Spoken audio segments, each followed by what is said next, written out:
দুটোই তো আম, একটা মোটকা মতো, দুটো লম্বা মতো, দুটোই আম। এই গরমে দুটো আম হয়, তারা খেতে মিষ্টিও হয়। দুটো আমের জন্য মালদা বিখ্যাত। তো দিদি জেনে রাখুন, বিজেপি যদি ফজলি আম হয়, আপনাদের ল্যাংড়া, আপনার সব এই এলাকার আপনাদের জাত চরিত্র সব এক। মোদি যা করে দিদিও তাই করে। মোদি বিরোধী শূন্য করে, দিদিও বিরোধী শূন্য করে বাংলাকে। এই মালদার জেলা পরিষদ কে কেড়েছে? টিএমসি কেড়েছে। আপনাদের পঞ্চায়েত কে কেড়ে খায়? টিএমসি কেড়ে খায়। আপনাদের ভোট দিতে বাধা কে দেয়? টিএমসি বাধা দেয়। একই কাজ মোদি করে। মোদি একই কাজ করে। সরকার গঠন করে বিরোধীরা, সে সরকার ভেঙে দেওয়া হয় টাকা দেখিয়ে, ভয় দেখিয়ে ভেঙে দেওয়া হয়। ইডি, সিবিআই, ইনকাম ট্যাক্স দেখিয়ে। আপনারা জানেন এই মোদির জমানায় 25টা বিরোধী দলের নেতার উপরে, 25টা বিরোধী দলের নেতার উপরে ইডি, সিবিআই, ইনকাম ট্যাক্সের হামলা হলো। আর সেই 25টা বিপক্ষ দলের নেতা, তাদেরকে মোদির টার্গেট করলো, তাদেরকে বিব্রত করলো, তাদেরকে বিপদে। 25টা বিরোধী দলের নেতা যখন তারা বিজেপিতে যোগদান করে ফেললো ভয়ে ভক্তিতে, তারপর থেকে তাদের বিরুদ্ধে কোনো কেস হলো না। আজকে বিজেপির পার্টিটার নাম হয়ে গেছে ওয়াশিং মেশিন। যত অপরাধী করুন, বিজেপি পার্টিতে ঢুকলেই সে ফর্সা হয়ে বেরিয়ে যায়।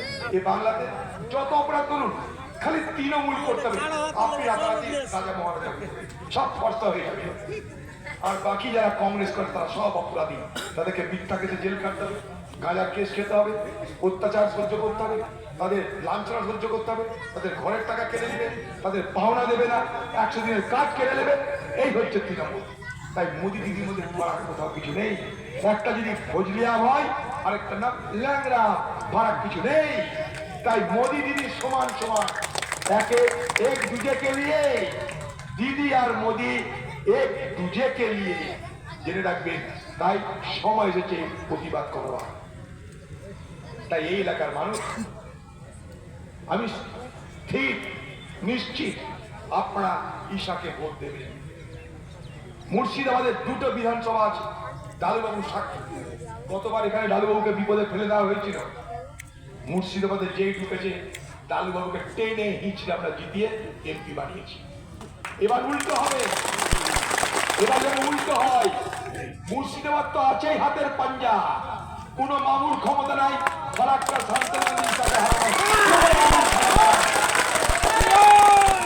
বললেন আপনারা। মুর্শিদাবাদে ফারাক্কা শান্তগঞ্জ ঈশা জিতে বসে আছে। মালদায় আমরা দেখতে চাই লিড। এখান থেকে এত পরিমাণ ঈশাকে লিড দেন যাতে ঈশার আর মুর্শিদাবাদের ফারাক্কা শান্তগঞ্জের প্রয়োজন না হয়। আমি চাই আপনাকে ঈশাকে ততটা দোয়া করুন, ততটা আশীর্বাদ করুন, যাতে মুর্শিদাবাদের ভোট তো পাবেই, কিন্তু তার প্রয়োজন যেন গঙ্গা পার হওয়ার আগেই মিটে যায়। তার যেন গলায় আর কোনো তৃষ্ণা না থাকে। এটা আপনাদের করতে হবে। বরকত গনি খান চৌধুরীর জেলায় আমি দাবি করব, আমার হক আছে দাবি করার। সারা মালদার জন্য বরকত গনি খান চৌধুরী সারাটা জীবন তিনি দান করেছেন, সারাটা জীবন তিনি মেহনত করেছেন এই মালদার জন্য।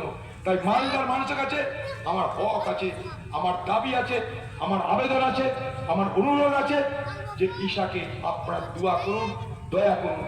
ভালো ছেলে, খুবই ভালো ছেলে, এটুকুই বলতে পারি। খুব ভালো ছেলে, আপনার দারুণ একটা আপনার লোক পাবেন। এবং আমি বললাম ঈশা পার্লামেন্টে যাবেই, ঈশার কথা শুনে আপনাদের সকলের ভালো লাগবে।